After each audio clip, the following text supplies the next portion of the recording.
We are here. I'm Jeffrey Tucker, and I'm here with Sean Haugh and Rachel Mills. Hi. And this is a big deal, actually, because this entire day I've been reading about some kind of frenzy and hysteria in North Carolina, and apparently I'm on the line with the person who's causing all this. What the heck is going on over there? Oh, it's hilarious. The media cannot get enough of the fact that a guy who delivers pizza for a living is apparently the most important person in the world, at least when it comes to determining who's going to control the United States Senate in the next 2 years, as if I even care about that.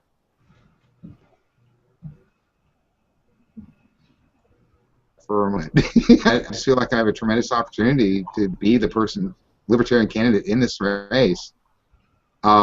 When all the nation's eyes are on us. It's funny how these things work out. So the story is that you're going to be the person who upsets the election because lots of Republicans are drawn to you, or what's your sense of what's going on in an electoral sense? Well, that's the narrative. There's such an incredible divide between the political class and everybody else who's just trying to live a real life, where you get all wrapped up in what goes on underneath that little dome, and that's all seems to matter to a lot of these reporters. They really don't care about why people might actually vote. I think most people who vote aren't really thinking about the Harry Reid implications on this race. They're picking the person that they like the most, and I've just gotten a tremendous reception with my message to stop all war and stop spending more money than we have, and to be able to preach a really hardcore libertarian message and receive just such a tremendous response to it. So I'm having a lot of fun with it. And if that's what gets me on national TV and in the newspapers, fine. So how much of your own money have you spent on this election? How much of my own money? Well, now total, I have to file my FEC report tomorrow, and I'm still working on that, so I'll have to know for sure. I'll know for sure how much I've raised and spent pretty soon, but it's still less than $10,000. Of that, I've probably spent about $1,500 out of my own pocket. Okay. But then, of course, I get to compensate myself for rent, since I'm working out of my house and that sort of thing. So that's really a wash. Yeah. I mean, but the whole, that's one of the things that I find delicious about this whole cognitive dissonance that I'm giving people in this narrative, is they just can't understand how I'm doing so well on less than $10,000 spent by my opponents and all the forces trying to get them elected to this $174,000 a year job. Right. And the issues you're talking about war. You're talking about bankruptcy of the nation with debt. Yeah. Are you talking about drugs? Are you talking about marriage? Are you talking about abortion? Yes. What's going on? Well, I have a little over. I have 32 videos now up on my website, SeanHaugh.com, and on YouTube, where I talk about all the issues, including legalizing drugs and marriage. I really made a point in my marriage video of not using the word gay, because I'm really trying to make the point that it's not my place as a senator to judge. It's not like we create these protected classes and say, well, okay, it was with a man and a woman, and then a few years back, okay, interracial couples, I guess you're okay, we'll let you in. And now, okay, gays and lesbians, I guess we understand you now, so we'll let you in. No, it's like completely up to other people, completely up to people what they want to do with their lives. So I had a lot of fun with that, and Mazel Tov has become one of my catchphrases because of that, because I talk about, if you want to get married, fine, I wish you every happiness. And we have this wonderful thing going on today in North Carolina, where all these couples are rushing out to get married because all of a sudden, according to a federal judge, it's now legal in North Carolina. So I've been wishing a lot of people Mazel Tov all day. It's great. Well, Beautiful thing. in other words, what you're doing is trying to take the conflict out of politics and just tell people they should be able to live their lives. To preach, like I said, a really hardcore, even verging on an anarchist message here, and certainly after I left the employment of the Libertarian Party, I've become a little bit more anarchist in my views, mostly just trying to live my life without any government trying to intrude on it at all. But I mean, the main issue to me, as you mentioned before, is to stop all war. War is the reason why we are losing so many of our freedoms, why government, or the main pretext the government uses to try to intrude on our lives, not to mention all of the surface issues about how it's just not working and just, the only reason why anybody wants war anymore is if they're making money off of it, pretty much. So, and this is something that, both of my opponents are trying to outduel or trying to outrattle each other with, I'm using the wrong metaphor, but they're trying to say, no, I want war harder. No, I want war harder. So I'm able to offer a real contrast to that, and then also on debt. The federal government is taking such a huge chunk out of our economy and racking up this incredibly unsustainable debt. And again, people hear that, and it makes common sense to the average person. So where are you standing in the polls, and when did this happen? I mean, tell me the story. I mean, how long have you been at this, and when did things kind of tip in your favor? Well, I filed in February. Right now I'm doing, depending on who you talk to, anywhere between 6 and 11%. 7 seems to be the number a lot of polls are coming out with just in the last few days. And I was in a debate with both of my opponents last Thursday. I'm getting a little bounce from that. Those polls are just now starting to come out. I had been involved in the Libertarian Party on and off since 1980, and I had retired from it in 2010 from all political work, kind of in disgust. But when February rolled around, the party here had nobody lined up to run. And I just thought, we have to have somebody in this race. So I figured it's going to be me. And there was a nice little profile today on NPR about me, and the reporter, Tamara Keith, pointed out that the irony of that I'm just being so much more effective for the Libertarian Party and libertarian ideas as a pizza delivery guy than I was in all the years I spent, actually working for the party. Interesting. That is really very fascinating. Yeah. I'm intrigued by your motivations here. The sense that, look, somebody has to oppose these people. We can't let an entire election season go by. Oh yeah. Without some sense of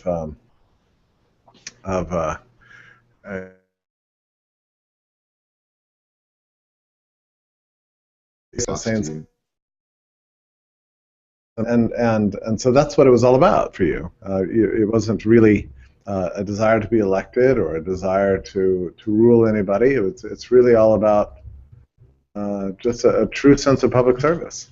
Oh, I know. It is. I do find there's so many delicious ironies in this race, and one of them is that as I become more anarchist and less concerned with electoral politics at all, I'm able to use this platform of running for United States Senate to push all those ideas in a very effective way. But if you watch my opening statement video, you see that I explain in there that I simply did this as an act of conscience. So I personally could walk into the voting booth in November and vote for something other than more war and more debt. Yeah. And when I started, my attitude was, hey, if I get any more votes than my own, bonus, But I'm really gratified that not caring what people think about me and just going out and doing my thing and saying my piece is very appealing to people, and then the message itself is also very appealing to people. Stop all war and stop spending more money than we have, and stop these candidates who are corporately controlled. And like I said, the people are spending $50 million to try to get one of these people elected to a 6-figure job, which tells you what's really at stake here for them. And so I'm able to draw people from all over, independents, libertarians, people who wouldn't vote otherwise, and people from both Democrats and Republicans who are sick of the options that they've been given to vote for this In so time. many ways, American democracy is a kind of makes a mockery of itself. I mean, you know, every few years we're given the opportunity to vote between two marionettes of special interests, and Oh yeah, what was it they called it on South Park? The turd sandwich and the I forget, douchebag, I think, or something. But yes, so you know, it's an intriguing idea, and so many Americans are just giving up on this whole idea. As we know, voter participation is lower than it's ever been, but at the same time, this is okay. They want to pretend to give us a choice. I guess your view is let's really give people a choice. This is oh yeah, something like an actual, I don't know if you want to call it a freedom, but it's an opportunity in any case that people have to vote. So why not give them some legitimate choice? And even if there's no chance that you get elected or no chance that you can change the system, it's a way that you can kind of at least you know, as you say, it's an exercise of conscience, and you're enabling other people to do the same. I am, and that's really gratifying that this campaign has sort of become something bigger than myself, with my name plastered all over it. That's another kind of irony about it. So yeah, I really inside and outside pressure going on at the same time, and I get to provide a little bit of both. I mentioned before, I just really enjoy all of the cognitive dissonance that I'm creating in the minds of what people expect out of a political candidate, like drinking the beer in a video, just sitting back and talking with people. Yeah. And that Rachel and I both know all of the rules. You know, I've been to different politician schools about how to run a campaign. I know all this stuff, so we know how to break them. In order to really show a difference, if I want people to cross over and vote Libertarian, I've got to give them a stark difference, and I'm trying to do that in every single way, subtly, visually, culturally, as well as just in the issues.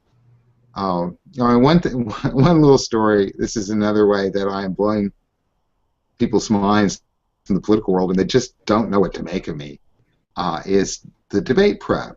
A couple of reporters asked me about this debate we had last Thursday, and it was pretty obvious if you saw it that my opponents practiced very, very hard to get all of their answers scripted and just right. And my debate prep was just to ride down with Rachel on Thursday in a very leisurely way and just really get relaxed and clear my mind so I could listen to the questions and actually answer them. And that's what seemed to win the debate for me, more than the issues themselves, is that they are using the questions to launch into their completely off-topic attacks on each other, while I'm sitting there actually listening to everything going on without taking any notes at all, unlike them, and answering the actual questions that were asked. Right. You know, people find that really refreshing. Right.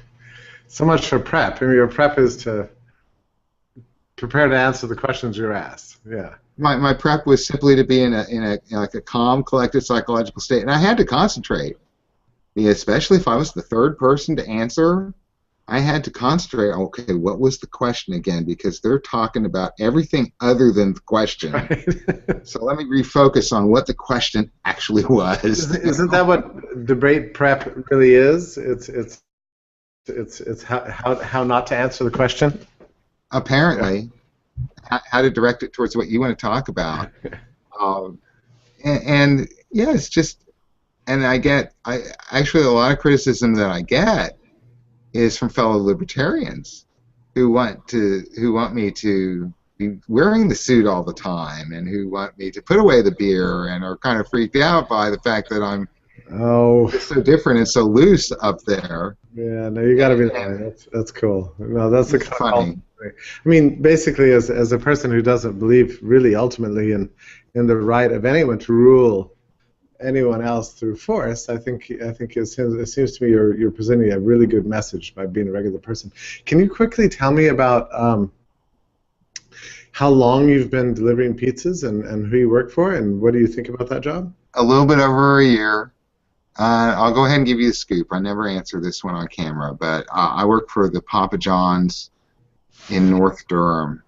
Yeah. Yes, I like it because we actually do a better pizza than either of our competitors. So that's one reason. But there's so many gratifying things about the job, especially after having worked in politics for over a decade.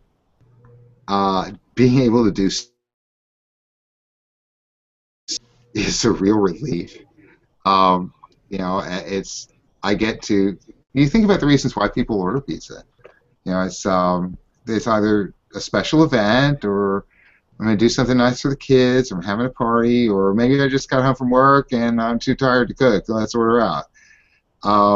And so I get to deliver tonight, or later at night, a bunch of stone folks at about 11:30 at night, and that's fun. That has its own joys. And I get to drive. I love Durham. Durham is a beautiful city. I love living here, so I get to drive around town all the time. Children freaking revere me, which is fantastic. I'll be driving down the street, and children will scream for me like I'm the Emperor of Pizza. I'll give them the royal wave. Oh man, it's nice. There's a whole lot of nice things about the job besides just getting paid. Yeah. And it keeps, and then it really helps me with the campaign, because not only does it give me the everyman sort of angle, it keeps me in touch with people. Everybody likes pizzas, so I'm delivering to everybody all across the socioeconomic spectrum, and it, like I said, it really helps me in every day keep in touch with how people are trying to live their lives. Well, and also, I mean, I hope you don't mind my saying so, but one of the things that entices me about your job is that it's a grand achievement of civilization to be able to pick up a phone and or to press into an app that you want food delivered to your door. It's awesome. I know. I lived in New York City for 2 years. Yeah. And that is the most awesome thing about you can get everything delivered to you at any time, day or night. You can have somebody pick up your laundry at 3 in the morning, go wash it for you, and bring it back to you in a couple of hours. That's a marvelous. It's fantastic. I love living in the 21st century. Yeah, I mean, people take it for granted, but it's actually a gigantic achievement. It's extraordinary. In fact, the whole kind of process of pizza delivery, in a way, has accomplished more for civilization century rolled into one, right? I mean, all combined. I think so. Thing. Yeah, I totally agree with that view, and there is a sort of magic behind that, and I'm able to do all of that, very inexpensively. There's the delivery fee is what, $2.50, and then if you want to tip me, that's great. Of course, if you don't tip pizza delivery drivers, you are the worst. But is that true? Okay, I'm glad to know that. You don't have to spend that much money at all for this magic to happen, for the pizza to be baked, for me to come out the store, and a lot of times I'm just taking a single pizza on a trip and drive, up to 5 or 10 miles to bring it to you and go back, and it's still very cheap for all that to happen. Yeah, that's even with all the government regulations and gas taxes and whatever else on us. For me, that's the great achievement of private enterprise of our time, is the fact that it exists and it happens without, even despite the existence of government. That's an amazing thing. Well, exactly, and but there are a lot of ways that is happening that I get to talk about on the campaign. For instance, I worked in in different ways inside the medical industry, both before and after. I was doing political work, and so I get a lot about. I've been able to see a lot about how doctors are opting out of the system entirely, as trying to take care of Medicare and Medicaid patients. It's too much of a pain, too bureaucratic, and not enough money in it. Where even in this hyper-regulated environment, a lot of doctors are being really successful at just hanging out a shingle in a mall, taking fee-for-service patients, Yep. delivering exactly what people want to them at prices they can afford. That's right. Imagine how much more people could have if we didn't have government trying to, run it all. But even in that environment, the free market is finding a way. And I like to talk about those things on the campaign trail. Well, I wish you all the best of luck. I would love to see you in the Senate. I'm very excited about your campaign. I congratulate you for obviously being willing to take this on. I mean, it's a kind of a burden, but it's a beautiful thing that you're willing to kind of give of yourself and have fun this way and disrupt the system. And Well, it seems thanks so an much. extraordinary job. I appreciate it. Only 3 more weeks. Only 3 more weeks of this. I can survive another 3 weeks. Well, But yeah, everything Rachel and I do has to be fun. That is rule number one. Yeah, I agree with that. Yeah, but you're getting tons of press attention. I hope it keeps up. Let's send this video out far and wide. I think you're a lovely person, and it's extraordinary what you're doing. So I'm excited for you, and I look forward to watching the results. So all the best to you, Sean. It's a pleasure to meet you too. Well, Okay. It's a real pleasure to meet you. Thanks so much. It's so kind of you to say, and good luck to you with Liberty.me. I'm really excited about it. I hope you cross over and actually start drawing all kinds of people from all walks of life, and not just libertarians to the site. Yeah, I agree with that. Yeah, we seem to be moving forward, so we're very excited about it. And I'll post this on Liberty.me, and we'll get it out there. So all the best. Hang in there, my friend. You're amazing. All the best to you. Thank you. Thank you. Good luck to you as well. Have fun. Bye-bye.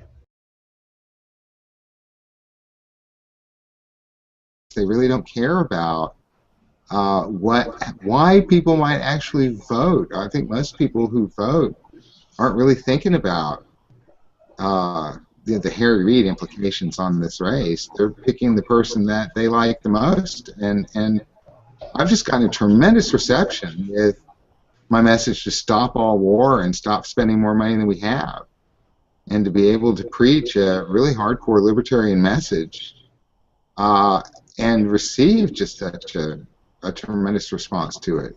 The person who upsets the election because lots of Republicans are drawn to you, or what's your sense of what's going on in an electoral sense? Well, that's the narrative. There's such an incredible divide between the political class and everybody else who's just trying to live a real life, where you get all wrapped up in what goes on underneath that little dome,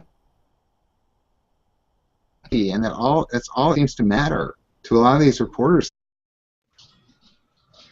We are here. I'm Jeffrey Tucker, and I'm here with Sean Haugh and Rachel Mills. Hi. So, and this is a big deal, actually, because this entire day I've been reading about some kind of frenzy and hysteria in North Carolina, and apparently I'm on the line with the person who's causing all this. What the heck is going on over there? Oh, it's hilarious. The media cannot get enough of the fact that a guy who delivers pizza for a living, I'm having a lot of fun with it. And if that's what gets me on national TV and in the newspapers, fine. So how much of your own money have you spent on this election? How much of my own money? Well, now total, I have to file my FEC report tomorrow, and I'm still working on that, so I'll have to know for sure. I'll know for sure how much I've raised and spent pretty soon, but it's still less than $10,000. Of that, I've probably spent about $1,500 out of my own pocket. Okay. Is apparently the most important person in the world, at least when it comes to determining who's going to control the United States Senate in the next 2 years, as if I even care about that.